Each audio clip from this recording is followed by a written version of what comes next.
Hello, my name is Julie, and today we're talking about all the books that I read in September.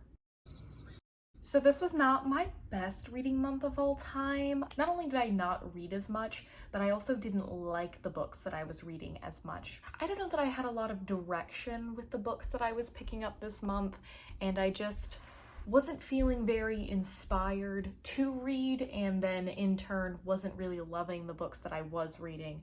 So I am going to try to make this short, especially because I'm currently in pain, but we all know how long these can be. So let's talk about the stats. I read 10 books in September. I read 3,798 pages, which is my lowest page count in a month for this year. My average rating was a whopping 3.05. That never happens. I usually get around a 3.5 star, not a 3.05. I read 5 books from my shelf and didn't add any, so we are currently at -9 for the year, which means I'm about to go book shopping. Genres, we had a little bit of everything, but more mystery, thriller, horror. Mediums, we had 50% physical books that I own, which is cool.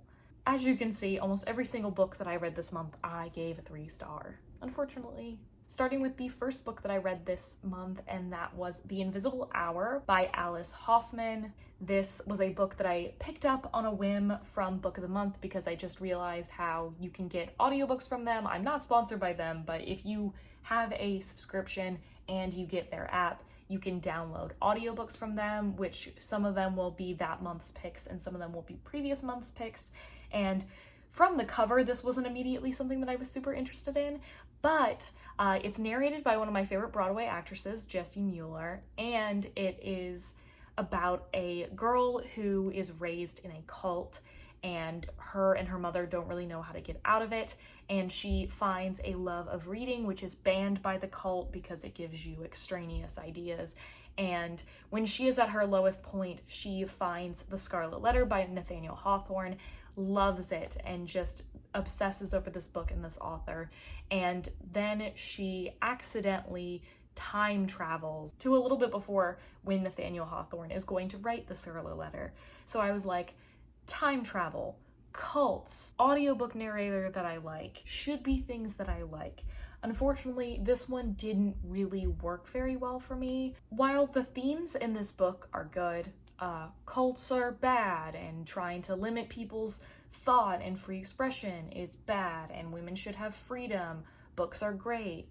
Love the themes. The execution of this book, however, didn't work, and it feels more like fan fiction. So like the first half, when we're talking about the cult, I feel like is better than the back half when we're doing the time traveling and going back to Nathaniel Hawthorne. It could have been done in a little bit more of an elevated way. We could have had a little bit more complexity with doing things in different timelines rather than just going exactly straight through our main character's life. And it felt a little bit more like telling instead of showing. Essentially, this girl falls in love with a dead author. She admits to herself, she's like, I have such a crush on this guy, before she even realizes that she can time travel, which is really weird. And then she goes back in time and immediately throws away any bit of what people do when they time travel. I feel like almost every single person knows that you're not supposed to say that you're a time traveler because people will kill you. That sort of thing, or you're gonna change the timeline, and it absolutely doesn't occur to her for a second to even do that. She immediately runs into Nathaniel Hawthorne and is like, oh my god, hi, I love your book that you haven't written yet, you're gonna be the best writer ever. And he's just cool with that and falls in love with her too, but it's like over the course of 2 days. Like even Disney princesses would shudder at this. So I don't know how accurate the historical aspect of this in terms of Nathaniel Hawthorne's life, but I did like knowing more about him, so I thought that was good. But I just didn't really get the romantic element of this, and the time travel thing just really felt like it wasn't thought through, or was more wish fulfillment than something that actually needed to happen in the book. So I ended up giving this like a 2.5 star, maybe a 2, I don't know. Then I read We Spread by Ian Reid. I read this in a video recently, and this is about our main character, Penny, who is an older woman. Her partner has passed away years ago, and she's been living on her own. When she has a really terrible fall that puts her into the hospital. Her landlord puts her into a care home facility that she doesn't remember ever hearing of before, and the landlord says, well, you and your husband picked it out specifically for you, but she doesn't have any really power to do or say anything against it. And when she does get to this house, it's really weird. There's only 4 people in this big old mansion who are being taken care of, and there are 2 care people, and they're acting strange, and there's very habitual day-to-day activities that seem strange, and she starts to lose a grip on what's going on, and she doesn't know if it's because she can't trust herself or if she can't trust the people around her.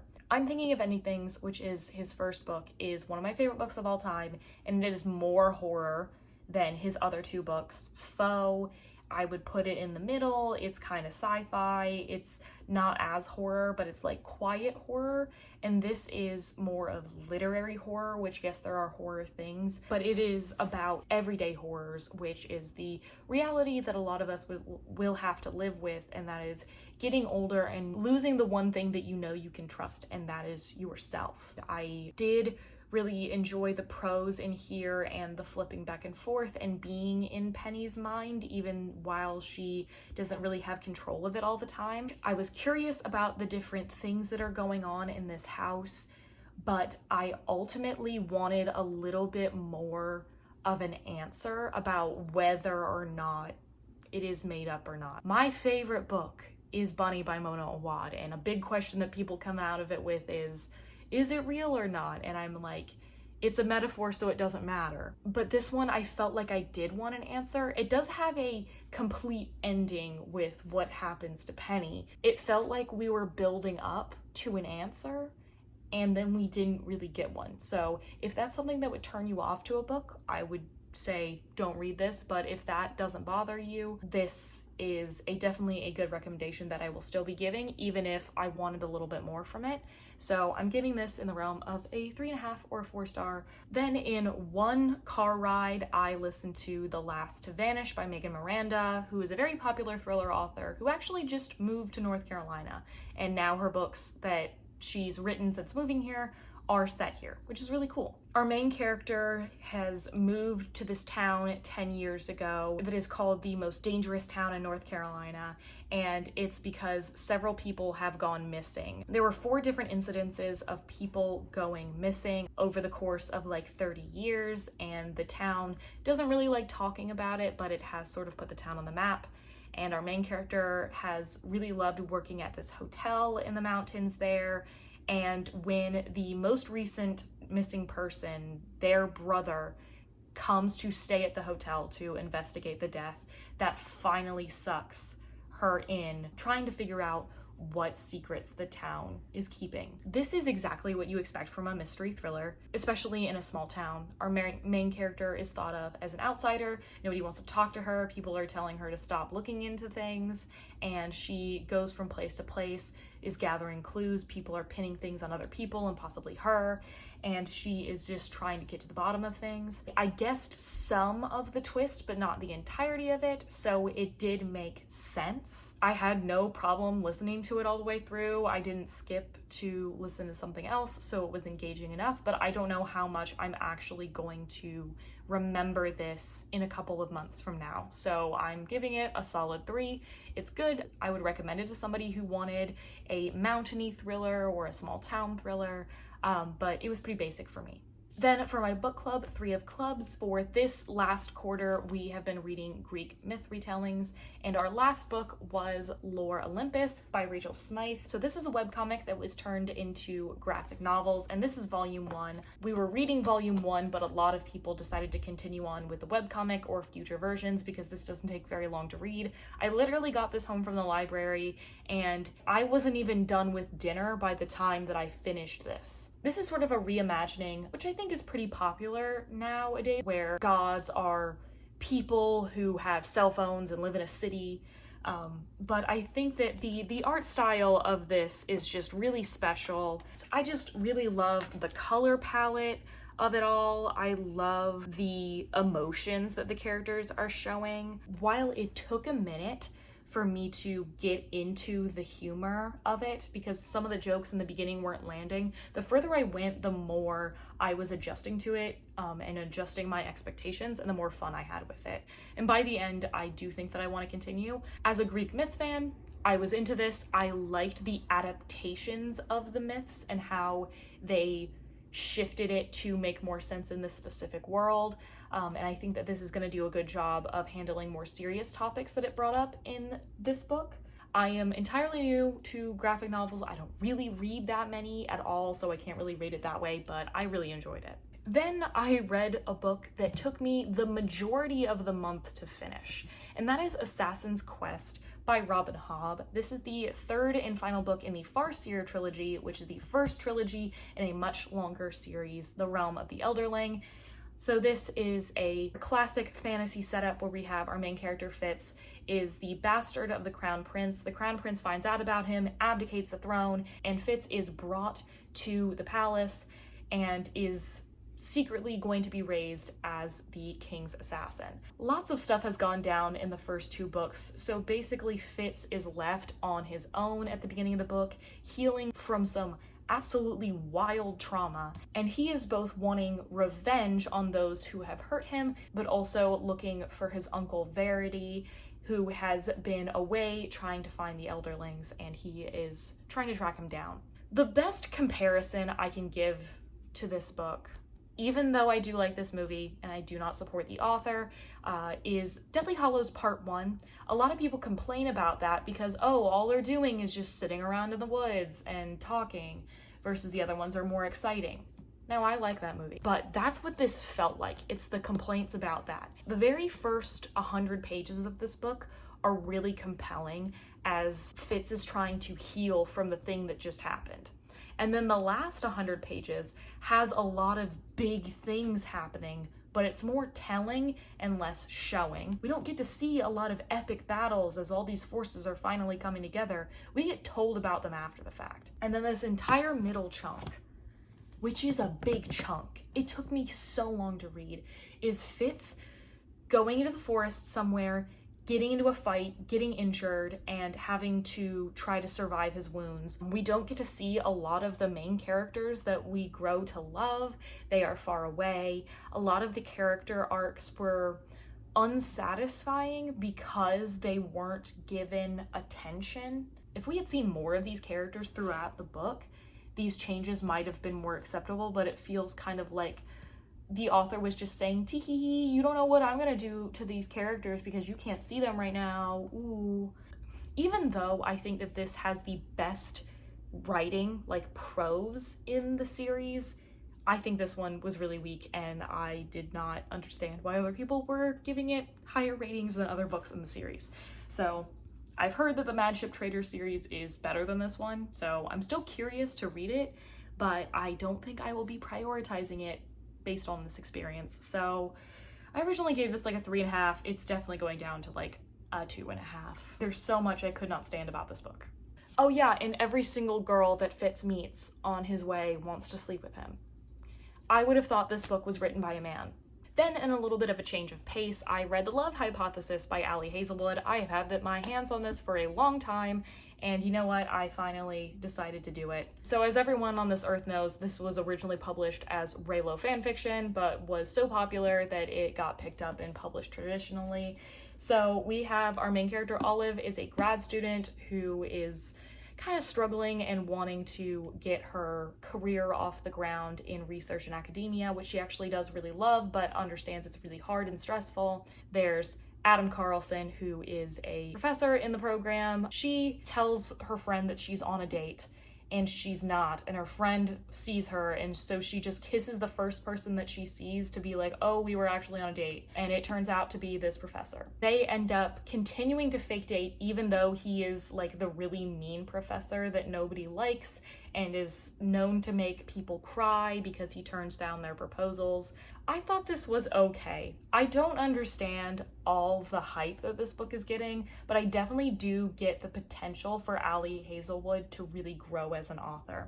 I thought that the first half of this book was really weak in the dialogue and writing, where you could really tell that it was just one person writing all this rather than different friends talking to each other. I wish we would have seen more like regular everyday interaction between these two, just because it felt like they really didn't know each other very well. I'm not one for an age gap romance, but I don't think that it was really that bad. He's also not in charge of her at all, so there's not really a Title IX violation, but this book does actually talk about Title IX violations, which I think was done marginally well. There were problems that I had at the beginning of the book that I started making a list of things that I didn't like about this book, and then by the end, a lot of them were no longer there or had been addressed by the book.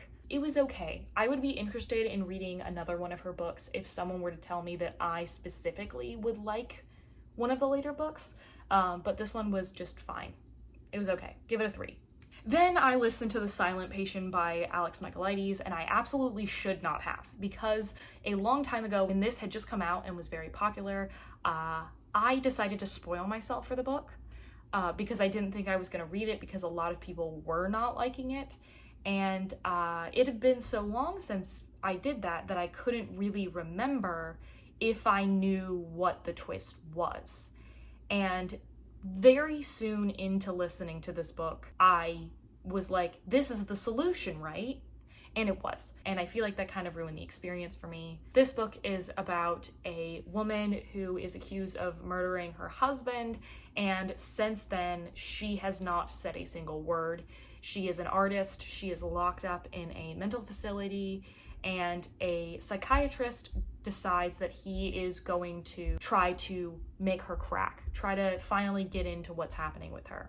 On top of that, he's also dealing with his wife having an affair. I feel like so much of people liking this book isn't entirely dependent on if you like the twist. I think it does a good job of having characters lie a lot and like mind games and that sort of thing. I really loved the portrayal of the woman who killed her husband as a painter and talking about her art. But other than that, I felt like a lot of the tension was really ruined for me. So this is another book I'm not going to be rating. I don't feel like I can necessarily recommend it either. I feel like the experience was just kind of ruined for me. So yay, why did I read this? Then for my 12 friends, 12 books, 12 months challenge, where 12 of my friends recommend me a book each and I read one just about once a month, I read Lexicon by Max Berry. And this is a weird book to describe. Basically, there's a secret society where people learn to use language as a weapon. It goes off of the ancient idea that if you know something's true name, you can control it. Our main character is a girl who was homeless, and she gets brought into this secret society to go into these tests to try to become a poet, which is one of these people in the society. And they have very strict rules against being emotional with other people, being vulnerable, because you have to protect yourself. We are also seeing a man who is essentially kidnapped by the poets because he has been told that he is immune to all the poets' word magic, and he is supposed to help figure out what happened to this small town in Australia where everyone was killed because of one of the poets. I loved the first 100 pages or so. I thought that it was a really compelling action-y thriller at the beginning. Literally one of the first chapters, this guy is getting a needle put into his eye, and it's like, oh my god, what happened to hello, how are you? But it was in a fun way. But then the further the book went, I guessed a plot twist immediately, and I kind of felt like there was a lot of filler and repetition going on when we could have just cut to the chase. I like the idea of the word magic. I kind of wanted to see a little bit more of it. I wanted to see big implications of it even more than we got. So there were some stuff that I liked in here, but I wanted more of it, and there was some stuff that I thought could have been cut out. So look, oh my god, another 3-star? What? Unbelievable. Then I read The Frugal Wizard's Handbook for Surviving Medieval England, which this is the second of the 4 Year of Sanderson books. The third one's right here, and the fourth one should be shipping soon. So this is the only one that is not in the Cosmere. This has nothing to do with any of his other works, and it is basically about a future world in which we have discovered the multiverse. We can traverse there, but different entities have taken up residence in these different multiverses. Some timelines are used specifically for research to find out more about history. Meanwhile, a company called Frugal Wizard has taken over a bunch of medieval timelines, and our main character does not remember who he is at all and has just landed in medieval England. The handbook has gotten away from him and he just has to survive, while also slowly trying to figure out who he is, why he's here, and who he should be helping here. The thing that I liked best about the story of this book was actually the alternate reality, multiverse, time travel stuff. I thought that that was just a really fascinating idea. There are little Q&As throughout the book where they try to tell you a little bit more about how the system works. Little FAQ. It does it in a fun way of figuring out how the multiverse works without really taking away from the story and just info dumping on you.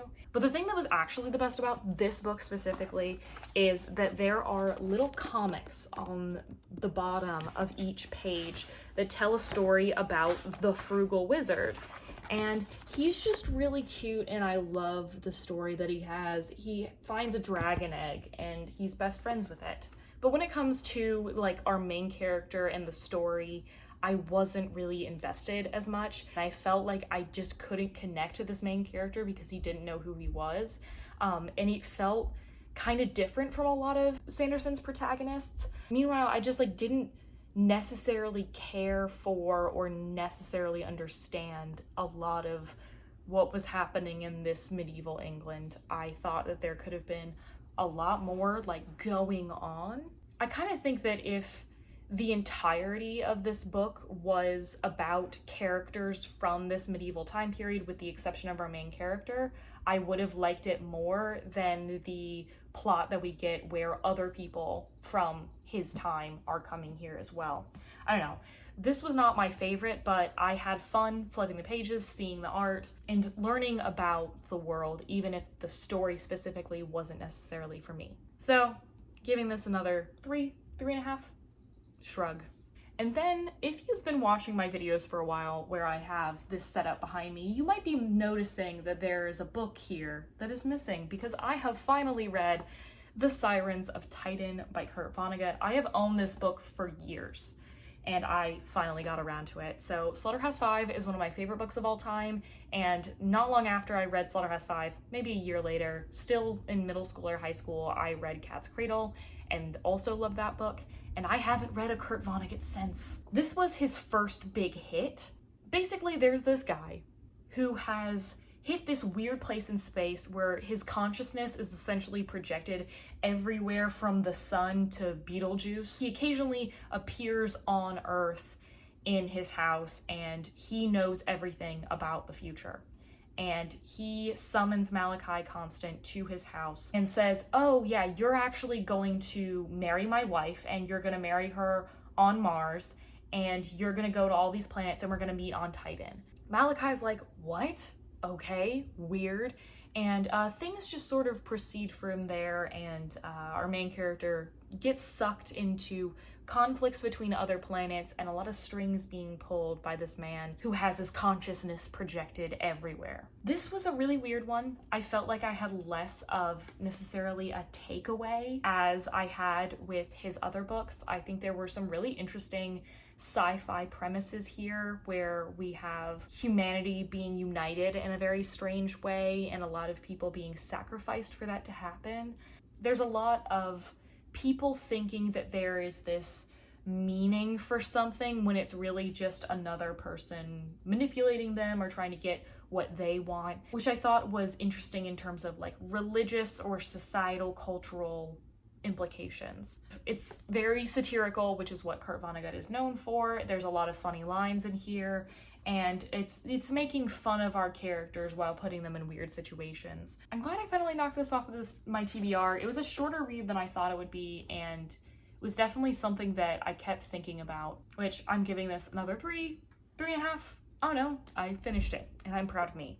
So these are all of the books that I read this month. Even though a lot of them were 3 stars, I'm very glad to have quite a few of these off of my TBR. So all we can hope for is for a better reading month next month, right? Which, if you haven't seen, I have posted my October TBR, and there is a lot of exciting stuff to look forward to. So thank you so much for watching. If you would like to follow me anywhere, my link is in the description. Subscribe if you want to see more of my videos. And as always, I will see you in the next one.